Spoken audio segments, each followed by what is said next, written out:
Hi, everyone.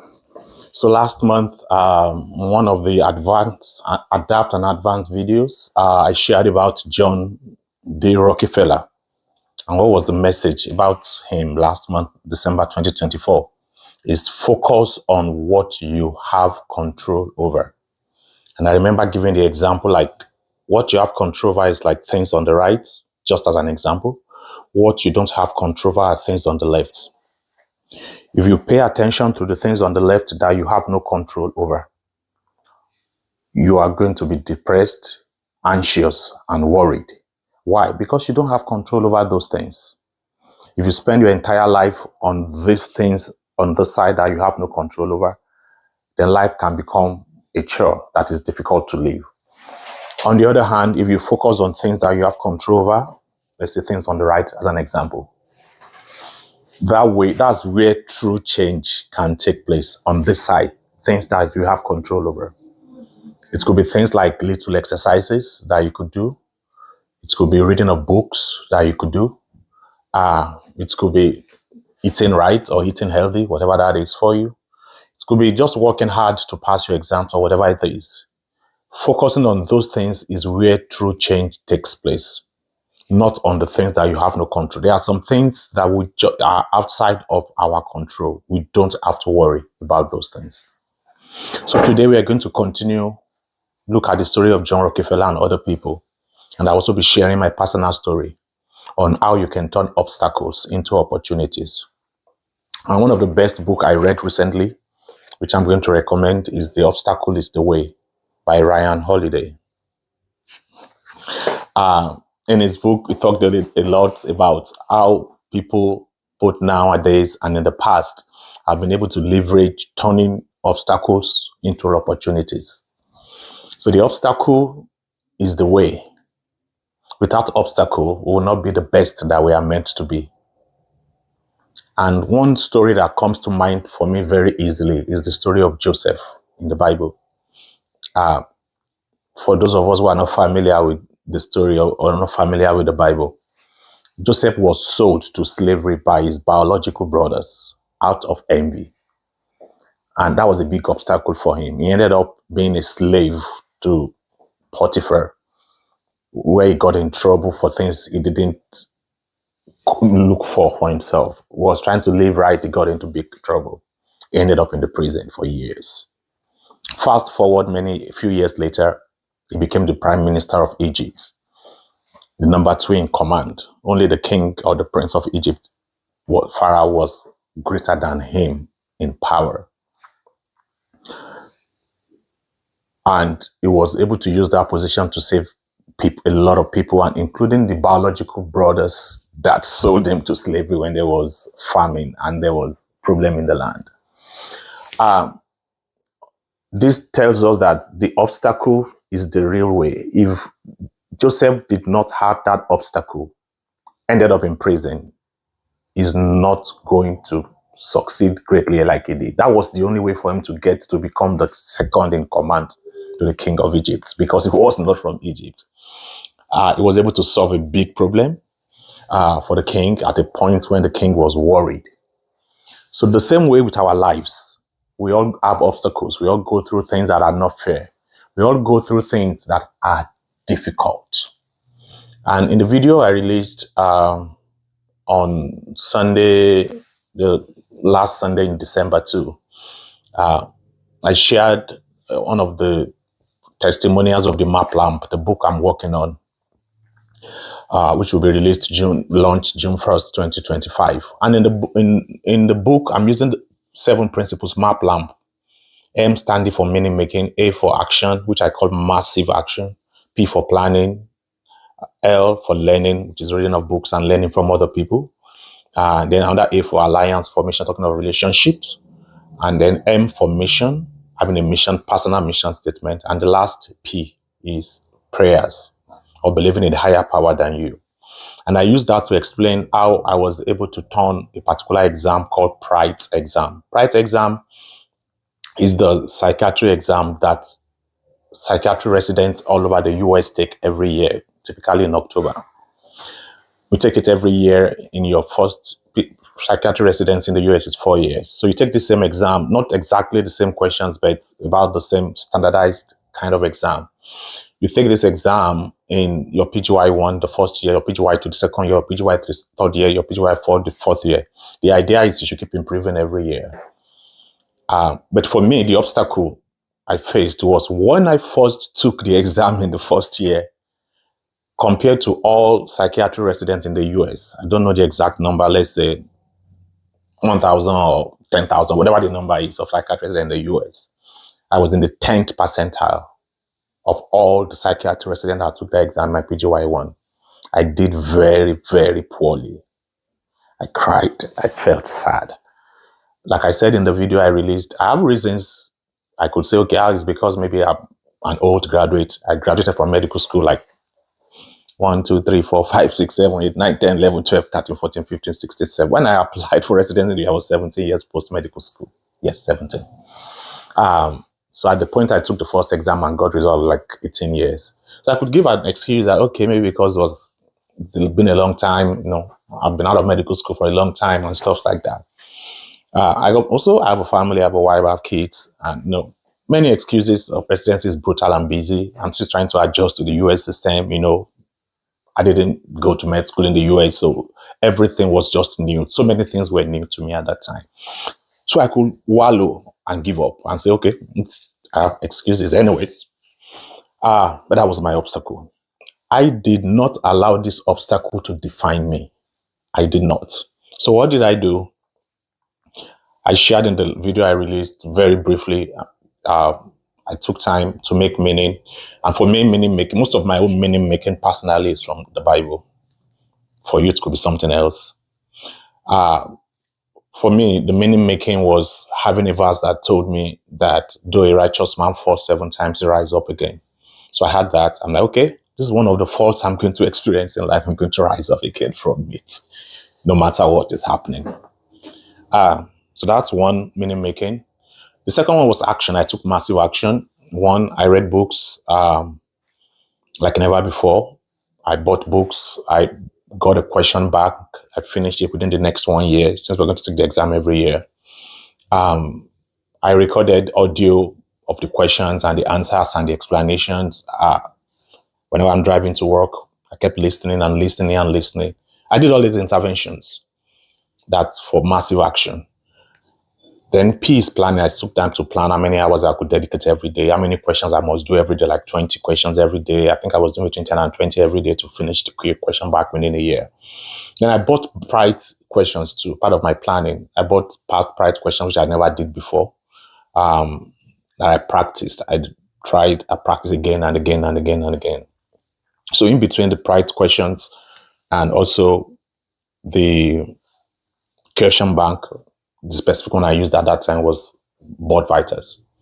I planned to finish like 2 different pride exams, 600 questions. Board vitals was like 1,400 questions. That's massive action. Then comes to L, which is learning. Of course, I learned. I called some of my colleagues that have finished residency and they said they did well on the exam. I asked them, what is the secret? They told me the secret. I wrote it down and I worked it. Part of it was I just practice as many past questions as possible. Then it comes back to A, which is alliance making relationships. Of course, I worked with people. My attendants were very helpful. Some of them were like, okay, come whenever we have our one-on-one supervision in the office, instead of using the time for other things, we could use it to do questions, which I did. Some of them helped me out. Shout out to Dr. Clark at that time, who was very, very helpful to me. And other attending physicians too, that I won't mention their names. And then brings us now to M, which is mission statement. So I had a mission statement, which I wrote clearly. After I failed, I'm like, okay, 10th percentile. My plan was to get to 90th percentile by the time I got to the 4th year. So I had 3 more exams. So if I go at 30, 30, 30, I can't remember the exact number except I look at where I wrote it. But my plan was to move from 10th percentile in the first year, second year to move to like 40th percentile, third year to move to the 70th percentile, and the 4th year to move to like 95th or so percentile. Or 100 if possible. Yeah, it's possible. Anyway, so that was the mission. And the last one was prayers. Because I'm a person of prayer. I pray about it. I cried to God. I'm like, Lord, I don't want to be a failure. It's not a good thing. But, I've failed many times in my life, so it wasn't really nailed to me. And I've had many obstacles in life, so I know this is just one obstacle that can be overcome again. Anyway, fast forward, when I released the video, I was sharing my third year, 92nd percentile. Within 24 hours, we got the result for the fourth year, and I moved to 95th percentile. And that was the exact mission statement I made by the time I got to third year. Because I had a very big jump from 10 percentile to 84th in the second year, there was so much I could jump again to the next year. So from 84th, I wanted to be like 90th percentile. In the third year, I got 92nd. When I got 92nd, there's so much space above that you can go. I'm like, okay, at least I could reach 95th percentile. I remember discussing with my PGY for supervisor, shout out to Dr. Berson, even in our one-on-one meeting, like a week before this result was out. And we're like, okay, we saw the pride results. Let's see where I get 95th percentile as you wanted it. And of course, I had 95th percentile. I share all of this to let us know that the obstacle is the way. And using the example of John Rockefeller too, he had so many obstacles during his time in the 1890s and stuff. But he was able to use the obstacles, like we discussed in December, when there was a strike among the oil workers. That was when he was able to come up with the idea of pipeline. The strike was something he had no control over, but he had control over alternative routes of transportation. So what are we talking about? There's always an alternative route of things you can do to turn your obstacles into testimonies. So the obstacle that you're experiencing right now, I don't know what it is. You can turn it around for good. You can turn it around into a testimony, no matter what it is, whether it's difficult or not difficult, whether it's bad or challenging. The obstacle is the way. And in the quotes by John D. Rockefeller is that you should not be afraid to give up the good for the great. Do not be afraid to give up the good for the great. Be willing to give up what is good, to go for something higher, to go for something better, to go for something greater. And you can do it. You can do it. Don't wallow. Don't give up. Don't give in. There's something you can do by focusing on what you have control over to turn that obstacle around. Whatever it is that you are going through right now, you can turn it around. You can use the principles I just shared with you, which I'm going to share much more in the book when it's published. But just for context, there are things you could begin to work on right now. You could work on having a mission. The first one is meaning making. Make meaning. If you are somebody who believes in the Bible, what is it that you can hang on to in God's word that can make meaning in all that you are going through? I give the example of Joseph. You could use it, go through it, read it, and see how can I, like Joseph, turn things around and have testimonies like he did. What did he do? What did Joseph do? You can learn by examples. Examples are the best ways to learn. People have gone through this. You can read books on John Rockefeller, how he was able to do it. One of the things he did, story has it that there was a time there was problem with kerosene, and he diversified into other things like paraffin and wax. The obstacle is the way. Don't give up. Don't give in. There's always a way in that obstacle that you're experiencing. So you can read books by John Rockefeller. That also brings us to learning. Then you have to take massive actions. There's no other way around it. Massive actions. You got to take actions. What kind of actions do you need to take? If you are selling, you might need to knock more doors to be able to get that one sale. Yes. If you are a student, you might need to study extra hours. Even now, I still study. Though I finished the 4 exams in the Pride series, PGY 1, 2, 3, and 4. I'm done with it, and I'm glad. Move from 10 percentile to 84th to 92nd to 95th. But I'm preparing for the board exam, which I will take after completing psychiatry residency sometime in October or September 2025. I don't have to wait till then. I know the secret now, using the Pride as an example. So I don't have to. I have 2 question banks I'm completing right now. I'm like on 80 to 90% completion on both. Recording them on audio, listening to them every day. I listen 2 hours every day. Of course, in between doing other things. Not like I spend entire 2 hours listening, but I listen. I listen to the questions. I listen to the answers. I dictate the explanations. I dictate 200 questions into one audio, and I listen to that every day and every day. It keeps the stuff in my, and I plan to keep doing that as long as I'm practicing. It's not because of the exam. My priority is my patient. I want to give my patient the best. I want my patients to get well. I want them to get better. So I want to use good knowledge to give them the best of care they will get anywhere in the world. So it's not, well, of course, I want to pass exams too. My desire is 99th percentile, if possible, in the board exam. As I want to go above 95. Let's see. We'll see. Sometimes in the next 1 year, we'll see the results. But the point I'm making is, I also want to be there for my patients, and I'll keep doing this as long as I'm practicing psychiatry to give my patients the best in terms of knowledge base. So you've just got to keep taking massive actions. You've got to plan. What can I do? How many hours can I do? And one of the best books I read recently is The Miracle Morning, which I also recommend if you've never read it before. And one of the things I read from the book is about the Savers, SAVERS. So I started practicing. Today is, for me, the 11 or 12 or so. But I'm also doing my map lamp of my book. So I have 15 things I do, about 10 minutes average, which is 2.5 hours every morning. And I'm enjoying myself with it because I believe strongly in the future that I have ahead of me. So you've got to take massive actions, massive decisions. You've got to plan. Sit down and plan what is going to work for me. How do I get out of this obstacle that is on my way right now? Learning, I cannot emphasize this enough. You could see books. I read books. Currently, I read 3 books every week. Yes. But of course, I use Audible, so it's not like I sit down and I sit hours. When I'm driving to work, I'm listening to books. When I'm coming back, I'm listening, except if I feel it's time for music, I look music too. Music is one of my ways of relaxing. So the point I'm making is you've just got to find what works for you in all of it. So I've got to learn. I learn. So there's a particular book I read every week now because I'm preparing to publish a book. The title is published. So that one is every week. Then I have my normal weekly book, 52 every year.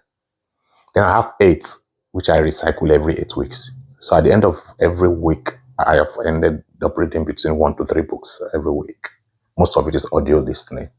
In the night, in the day, when I'm driving, when I'm doing other things, when I'm taking my walk. You've just got to find ways to make things work for you. And I'm still a resident. I'm still busy, like ever. But we've got to find ways to make things work for us.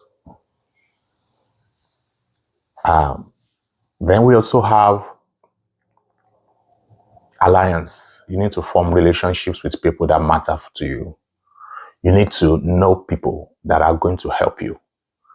You need to know people that will help you to achieve your purpose and form alliances with them. And then we have mission statements. Like I said, the mission of Adapt and Advance Family is to help everyone be the best version of themselves. And how do we do this? Be the best version of yourself by going from one level of success and value to a greater level of success and value per time, and to contribute to the lives of those that has been placed on your path. So it's not a selfish vision. It's not a selfish mission. We are on a mission to keep moving from one level of grace to another level of grace. We're on a mission to keep moving from where we are right now to a higher level.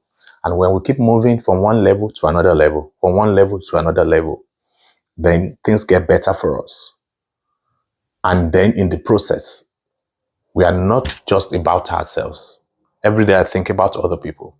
I think about the lives that will only be saved through me, through the things I do, through my psychiatry practice, through my spiritual practices in church, wherever I find myself, in my family, yeah. One of my values is, to be a good husband, to be a good Christian, to be a good husband, to be a good father, to be a good brother, to be a good friend, to be a good mentor, to be a good mentee. In all of these 7 relationships, I try my best to make sure that I'm giving the best to the people that are on my way every time. You can do it. You can do it. You can be the best version of yourself at all times. And of course, have your own mission statement. Work with the mission statement of Adapt and Advance Family. And finally, be a person of prayer. I still strongly believe prayer works. And as you continue to do all of these things, I strongly believe that life will continue to get better for you. Does it mean you won't have problems again? No, nobody said that. Does it mean you won't have obstacles again? No, nobody said that. There will always be obstacles. There will always be problems. There will always be issues. There will always be things that we don't expect that will happen to us. But life, those things happen for us, not against us.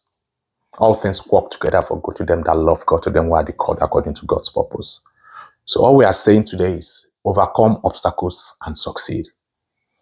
Be happy when you have obstacles. I've gotten to a point in my life when I see obstacles now, because I've ingrained it upon my heart. One of the top 7 values I recycle every day. I meditate on those 7 every single day.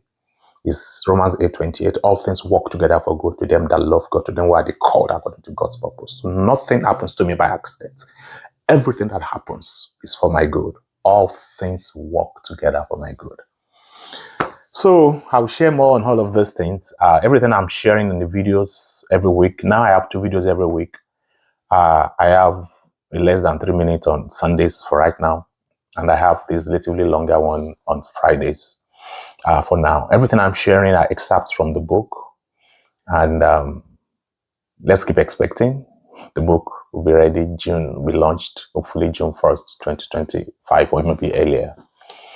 I've completed the first draft December 17, 2024. I've completed the first self-edits today.